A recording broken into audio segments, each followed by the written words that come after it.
Olá, professor. Agradeço a sua disponibilidade nesse momento de reflexão sobre a sua prática pedagógica. E quero tranquilizá-lo no sentido de que estamos aqui para aprendermos juntos, procurando maneiras para melhorar o ensino e a aprendizagem de nossos alunos. E inicialmente já destaco que em relação à sua aula que eu assisti semana passada, conforme a gente marcou, eu gostaria de destacar alguns pontos positivos, te elogiar pela sua expressão. Você se expressa muito bem e com entusiasmo, demonstra excelente conhecimento dos conteúdos, consegue explicar o conteúdo de várias maneiras para facilitar a compreensão dos alunos, apresenta exemplos de demonstrações práticas, conseguindo captar a atenção deles. E uma coisa que eu achei muito positiva na tua aula foi o uso que você fez da música para dinamizar, e deixar a aula cada vez mais prazerosa e proveitosa. Então, professor, como a gente marcou, é necessário esse feedback para que a gente faça uma análise da nossa prática pedagógica, de como é que está o desenvolvimento do nosso trabalho na escola. Então, o conteúdo abordado foi a acentuação das palavras. Isso? Isso. E qual era mesmo o objetivo da sua aula? O objetivo principal que eu coloquei foi o primeiro, no caso, que era eles encontrarem e conseguirem reconhecer qual era a sílaba mais forte da palavra. Porque a gente percebe que para começar a questão da acentuação gráfica, ele vai ter que pelo menos ter essa noção básica, saber reconhecer essa sílaba, senão vai ficar mais difícil ainda, até praticamente um trabalho muito grande para ele conseguir isso. Então a ideia principal é reconhecer a sílaba tônica da palavra, para consequentemente ele conseguir, reconhecendo ela, saber onde vai merecer acento ou não a essas palavras, se vão merecer ser acentuadas ou não.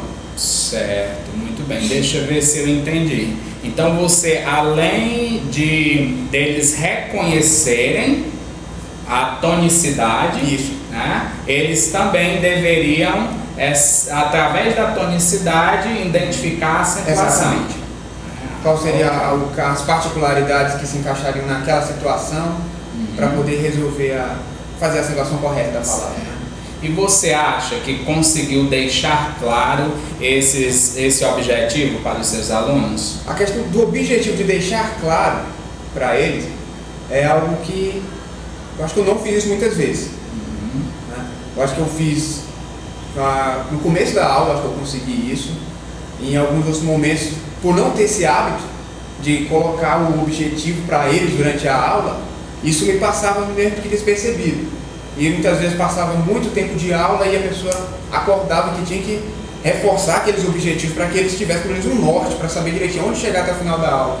E eu acho que em vários momentos eu esqueci de fazer isso. Eu até fazendo isso em poucos momentos da aula.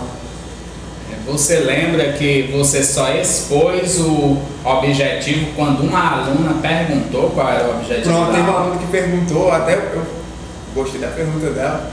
Mas antes, bem no começo, eu tinha falado qual era o objetivo. Eu acho que ela ficou com isso na mente, mais na frente ela foi e perguntou de novo, acho que por ter percebido que eu não tivesse repetido ele, não tivesse falado novamente. Acho que ela esqueceu, disso, qual seria o objetivo e, professor, qual era o meu objetivo? Eu falei para ela e foi bem interessante a pergunta dela, a atitude dela em sala de aula. Eu achei bem interessante porque ela despertou para isso. Então, você acha que poderia ter exposto no quadro os objetivos e deixado lá durante toda a aula? Pronto, eu poderia ter feito isso, ter colocado já de primeiro o objetivo da aula no quadro e tudo, mas uma forma, o que eu mais priorizei foi fazer uma aula como eu sempre faço. Certo. Eu não quis modificar. Vou ser observado pelo coordenador, então vou ter que fazer uma aula diferente. Não. Certo. Eu quis fazer exatamente como acontece na maioria das minhas aulas. Já dizer o objetivo já saiu do padrão, que a gente não tem eu pelo menos não tinha esse costume de dizer o objetivo para eles no momento de começar a aula e tudo. Todo o restante da aula, a continuidade, eu quis manter da mesma forma como eu sempre faço. Eu tentei expressar bem a maioria do tempo, com empolgação, muitas vezes eu me empolgo com os alunos, me envolvo ali com eles e tudo. Você já assistiu outras aulas minhas? Exatamente. Já deve ter, mesmo assim, sem nem saber que era observando, mas você viu que é da mesma forma. E eu disse, não vou colocar aqui no quadro porque eu não estou me observando. Não, vou fazer a minha aula de sempre. Né? Também a parte burocrática escrita eu não fiz, né? Que é outro costume que eu tenho que melhorar nisso também. Né? Então eu não vou fazer isso aqui só porque está olhando. Depois vai vir um comentário a respeito de tudo isso que deve ser melhorado e tudo, e esses pontos vão estar nele. Então é exatamente por isso que eu não quis colocar nem nada, não quis fazer uma aula fantasia, uma aula que eu não costumo fazer. Eu quis fazer uma aula como eu sempre costumo, na maioria das vezes, né, tentar fazer.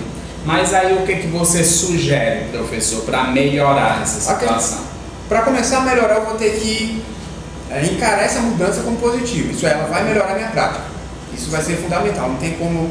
É claro que toda mudança, toda diferença vai ser um pouco incômoda no começo. Mesmo que ela seja melhor e eu faça de uma forma mais difícil, mas por eu estar adaptado àquela outra forma, a outra que é a mais fácil, pode causar um pouco de estranhamento em algum momento, até eu não querer fazer ela muito bem. Mas aos poucos, adaptando, com vocês nos ajudando, como vocês estão fazendo, com as dicas que nós estamos recebendo, aí a gente vai pegando essas formas e colocando a nossa metodologia, a nossa prática. Eu não posso mudar do dia para a noite, uma forma de ensinar que eu já tenho há alguns anos. Né? Ela vai ter que vir com um processo. E eu tenho em mente, percebendo que essa diferença vai melhorar a minha didática, vai melhorar a aprendizagem dos alunos. Né? Tendo isso em mente, eu acho que é a principal forma de fazer para mudar, para começar a colocar isso dentro da minha aula dessa forma. Abrindo mesmo para a mudança. Você acha, professor, que essa formação, gestão na sala de aula, ela está contribuindo para esse aperfeiçoamento da tua prática em sala de aula? Eu não estou tendo dúvida disso. Eu até estou ficando bem contente que eu falei, agora eu posso criar uma forma diferente de ensinar, a gente está tendo dicas agora de ser mais objetivo e direto, e conseguir aquilo do aluno. Muitas vezes a gente ficava meio que sem conseguir aquilo, e pelas dicas, essa metodologia que está sendo aplicada, a gente está indo para a sala de aula até com mais objetivo e empolgação para aplicar a aula. Pronto, vai dar certo isso aqui, vou trabalhar dessa forma. Tá, muitas vezes não é do jeito que a gente imagina, mas pelo menos ela já tem um direcionamento bem diferente. Estou muito empolgado com ela. Isso é, para a mudança, melhorar minha prática de ensino, acho que ela vai ajudar bastante. E professor, você se preocupou em algum momento, pelo menos ao final da tua aula, verificar se esses objetivos tinham sido alcançados? Tentei verificar com atividade, mas o tempo que restava na aula era muito pouco. Já estava, sempre acontece alguns atrasos, né, os imprevistos, e o tempo da aula ficou um pouco curto para a resolução da atividade final. Eu só pude fazer isso em uma outra aula, que já foi 5 dias depois, né? E muitos dos alunos que não tinham ido para a aula naquele dia vieram, do dia que eu fui fazer uma atividade relacionada àquilo. Tive que revisar um pouco do conteúdo, vários deles nem tinham mais pegado um caderno para ver aquilo, como sempre acontece muito, né? E reforçar aquilo e colocar, vamos de novo, e trazer a atividade, tentar colocar aqueles que não estavam em sala de aula para isso. Isso vai ser uma tarefa que eu vou ter como um grande foco, saber se o meu aluno aprendeu ou não aquilo, porque é muito difícil você perceber realmente se o aluno aprendeu ou não, principalmente alunos tímidos, muitas vezes aqueles alunos que participam muito, mas muitas vezes ele não está correspondendo à forma com que você queria com o conteúdo. E por esse método, essa nossa metodologia nova que está sendo aplicada, é uma das principais metas, é conseguir perceber se o aluno aprendeu ou não. Isso. Professor, você lembra da técnica que a gente estudou, a técnica Deixe Claro, do livro de Lemov? Lembro. E você ainda lembra em que consiste a técnica? Principalmente os objetivos, deixar bem claro para ele o objetivo final com que ele tem que chegar ao término da aula em mente. Isso é, ele deixar no caso claro, mostrar para ele também no quadro, deixar esses objetivos bem vistos para ele, bem expostos, para ele poder alcançar, saber se ele está no caminho certo da aula. Em algum momento da aula é como se ele percebesse, o que é que eu estou fazendo aqui? Peraí, eu tenho que seguir esse objetivo aqui, eu tenho que terminar essa aula com esse objetivo, né? A gente fazendo as aulas no decorrer do ano, das séries, com vários objetivos, e ele percebendo todos esses objetivos ao final e alcançando eles, a quantidade de recompensas vai ser enorme. Sem dúvida, né? Sem dúvida. E você acha que pode tomar isso por hábito? Deve ser um hábito, vai ter que ser um hábito, né? Porque nós percebemos uma melhoria que dá quando você consegue colocar esse objetivo e ele fica seguindo aquele objetivo. A gente já deveria ter isso por hábito há muito tempo, muitos anos, a gente deveria estar colhendo esses frutos já dessa metodologia, dessa forma, mas não está atrasado não. Se tiver atrasado, a gente já pode dar um início para ver como é que vai melhorar. Tudo bem, professor. Então, você captou exatamente o que eu estava querendo abordar com você, né? Eu fui na tua sala, observei praticamente a técnica Deixe Claro, né? Você mesmo já respondeu aos questionamentos, onde é importante que nas próximas aulas você sempre procure deixar claro esse objetivo para os teus alunos, não só oralmente, mas sempre deixar lá exposto, porque quem quer que seja que entre na tua sala para observar, ele vai saber o que você espera dos teus alunos, né? Então, esse é o principal objetivo. Que outros encaminhamentos poderiam ser dados para você melhorar a sua prática em relação, não só em relação à técnica Deixe Claro, mas pelo proveito que você tirou da tua aula? Uma maneira bem interessante assim, que eu vejo, é como eu tinha até falado anteriormente, né? Está aberta à mudança, a ver isso, né, com outros olhos. Muitas vezes é uma metodologia diferente, métodos que muitas vezes são aplicados, mas é um período de tempo muito curto, a gente não vê uma certa eficiência nele, porque também não deu tempo de fazer essa eficiência, foi mudado rapidamente. Está aberto a isso. Abrir a mente realmente, isso é, eu ensino desse jeito e acabou, não, esse é o meu jeito, não. Esse jeito pode mudar para melhor. Então, eu estou extremamente aberto a mudar minha prática mesmo, para tentar melhorar ela o máximo possível para o aluno, para que o resultado da escola seja melhor, para que o resultado do aluno em si seja melhor, consiga alcançar esses objetivos. Então, conseguir isso, abrir a mente realmente para isso, analisar, não é abrir a mente para qualquer projeto, para qualquer metodologia que venha, não. Estudar ela direito, olhar se ela tem fundamentos realmente, né, para que a gente consiga um bom resultado. Ok, professor.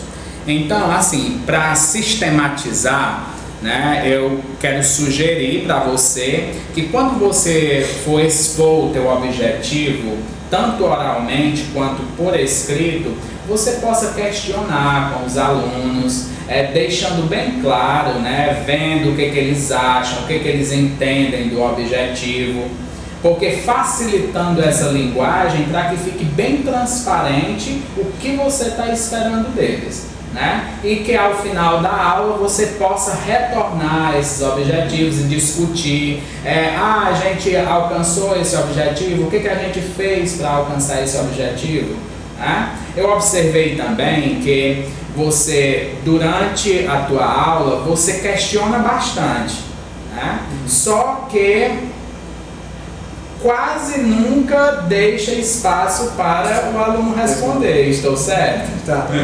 Muitas vezes quando a gente está na aula, a gente faz a pergunta e não vem a resposta. E a gente fica naquele silêncio, né? Isso. Aí, acho que isso está acontecendo muito. Eu estou criando o hábito de perguntar e responder, isso está ficando automatizado. Eu estou na aula, pergunto e automaticamente respondo. Eu percebo assim que fica às vezes até um pouco corrido. Porque eu não sei se vocês estão acompanhando realmente essa velocidade, né? E muitas vezes é exatamente por isso. E tantas vezes que eu perguntei e não vi a resposta, às vezes a turma não está muito atenta ou está um pouco preguiçosa, né? Você não ter conseguido chamar a atenção deles assim realmente, e você perguntar e não vem a resposta, então eu já pergunto e respondo, mas eu sei que isso é muito negativo. Tem que vir, nem que seja uma resposta mínima ali baixinho, que ele fale, mas ela é importante, ela tem que ser dita e mostrada para o público. Mesmo que ele fale baixo ali, destacar ela, pronto, exatamente como você disse, aí destacar isso para a turma, né? E é interessante assim que nas próximas você possa nominar a pessoa.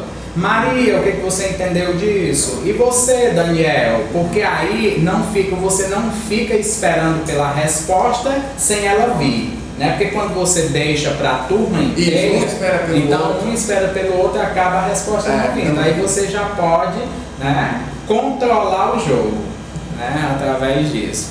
E outra coisa é que assim, a minha observação ela poderia ter sido bem mais proveitosa se eu estivesse com o plano sistematizado em mãos, como você mesmo fez a observação, né? Que não sistematizou ele no papel, mas isso é de suma importância, porque no momento que você coloca teu plano no papel, às vezes não é nem preciso você estar consultando ali, né? Mas evita de você se perder no momento da aula, evita de você deixar de fazer algo e fazer só lá na hora. Eu observei que o texto, né, talvez a correria do dia a dia, o texto você recortou lá na hora da aula. Na hora, né? Isso. E assim, tudo isso é questão de planejamento, né? Um ponto também que atrapalhou muito, que muitas vezes faz com que o nosso planejamento não ande do jeito que a gente quer, né, não flua, é o tempo para começar.